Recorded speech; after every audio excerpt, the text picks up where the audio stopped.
सबसे पहले ये क्या है, ईडियम और फ्रेज होते हैं। ईडियम क्या होता है, मुहावरे, और ये हमारे वाक्यांश होते हैं। ठीक है, सबसे पहले हमें ये लिखना है कि जैसे लिखा है ईडियम लिखे हुए हैं, तो ये अपना वास्तविक अर्थ नहीं देते, बल्कि ये जो है दूसरा अर्थ देते हैं। ठीक है, तो सबसे पहले हमारा क्या है, A1। A1 आपने देखा होगा, ये इस तरह की साइकिल आती थी।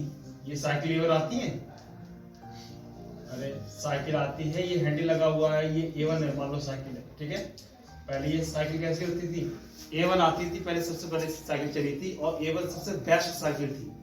ठीक है, तो A1 का मतलब क्या होता है, द बेस्ट, सबसे बेस्ट। क्या होता है, सबसे अच्छा या सबसे बेस्ट होता है, इसे A1 बोलते हैं। ठीक है, समझ लो। पहले दूसरा देखो, मैन ऑफ लेटर्स। अब लेटर्स आपने पढ़े होंगे, जैसे लेटर क्या है, A है, B है, C है, D है, ठीक है, ये सब लेटर होते हैं। अब जैसे 22 भाषाएं हैं, 22 भाषा को जिसने लेटर पढ़े होंगे सब, वो व्यक्ति कैसा होगा, विद्वान। कैसा होगा, विद्वान। तो एक मैन ऑफ लेटर, जिसने सारे लेटर्स पढ़े हो, तो कैसा व्यक्ति कहलाएगा, विद्वान व्यक्ति कहलाएगा। ठीक है, इसे हम क्या कहते हैं, वाइज मैन।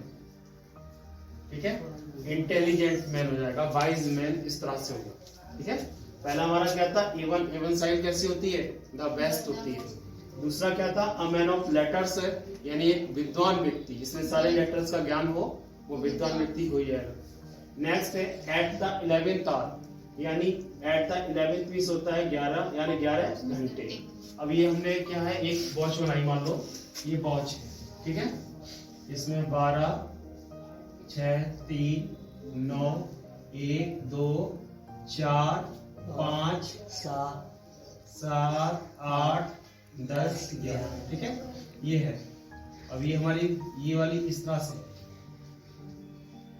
कोई व्यक्ति डॉक्टर के पास पेशेंट लेटा हुआ है, उसने कहा तुम्हारे पास केवल 12 घंटे हैं जीवन जीने के लिए। ठीक है, 12 घंटे हैं। अब यहाँ पर पूरे घंटे यहाँ से उछल के गड़ी और यहाँ पर आ गई, यानी 11, यानी 11 घंटे पूरे हो गए। ठीक है, 1 घंटे बचा है, तो ये क्या क्षण कराएंगे, अंतिम क्षण कराएंगे। ठीक है, एट द 11th आवर का मतलब होता है, यानी 11th आवर यानी अंतिम मोमेंट होता है, लास्ट मोमेंट।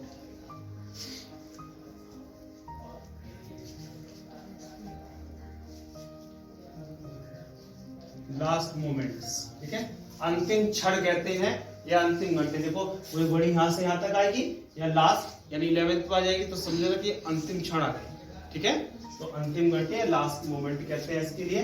अब देखो यहाँ पर ये एट वंस फिंगर्स एंड, किसी की फिंगर का एंड होता है, ये फिंगर है हमारी, ये फिंगर दिखाई दे रही है, यहाँ से आपका ज्ञान शुरू होता है। आप छोटे होते हैं, धीरे धीरे बड़े होते हैं, ज्ञान वो बढ़ता चला जाता है, वो बढ़ता चला जाता है, वो बढ़ता चला जाता है, लास्ट में इस पॉइंट पे आ जाता है। जैसे मान लो एक फिंगर हमने बनाई, यहाँ पर ये फिंगर है, मान लो ये फिंगर है। ठीक है, हाथ की फिंगर है।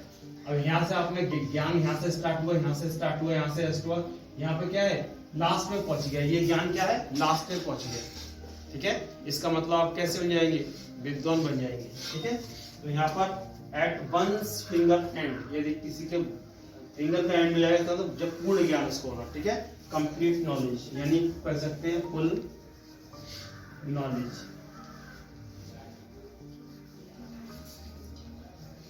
किसी व्यक्ति को फुल नॉलेज होना, यानी ज्ञान यहाँ से स्टार्ट हुआ और यहाँ तो ऊपर चलता चला गया, यानी लास्ट मोमेंट पे आ गया। इसका मतलब यहाँ पर जब आ गया व्यक्ति, तो पूरा ज्ञान हो गया, वृद्ध अवस्था में आ गया, तो पूरा ज्ञान हो गया इसका। ठीक है, तो यहाँ पर फुल नॉलेज, इस तरह से आप याद करोगे।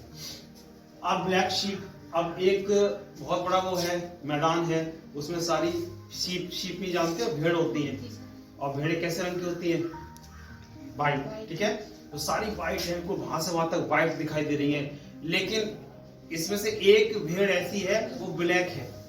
ठीक है, सभी एक जैसे ग्रुप की है, लेकिन एक अलग दिखाई दे रही है, तो इसका मतलब क्या है, वो मीन है, निकम्मा व्यक्ति, या फिर कह सकते हैं घटिया व्यक्ति। ठीक है, तो मीन कहते हैं इसके लिए, मीन यानी घटिया। जैसे कह सकते हैं every family has a black sheep, हर परिवार में क्या होता है, एक निकम्मा व्यक्ति होता है। तो यहाँ पर वही चीज है हमारा, ब्लैक शीप हो जाएगा। ठीक है, देखो a bed of roses, a bed एक बिस्तर ऑफ रोजेस। अब मान लो कोई बिस्तर है, ये आपका बेड है, ठीक है, इस तरह से बेड है बना हुआ है, उसमें बहुत सारे क्या है रोज पड़े हुए हैं, रोज पड़े हुए हैं। रोज जानते हो गुलाब के फूल होते हैं, वो पड़े हुए हैं। अब वो गुलाब के फूल पड़े हुए हैं भाई, और आप जब सोओगे तो आपको कैसा लगेगा, बड़ा कंफर्ट लगेगा, ठीक है। तो बड़ा कंफर्ट का मतलब बड़ा सुखद जीवन लगेगा आपके लिए, तो वो कंफर्टेबल है।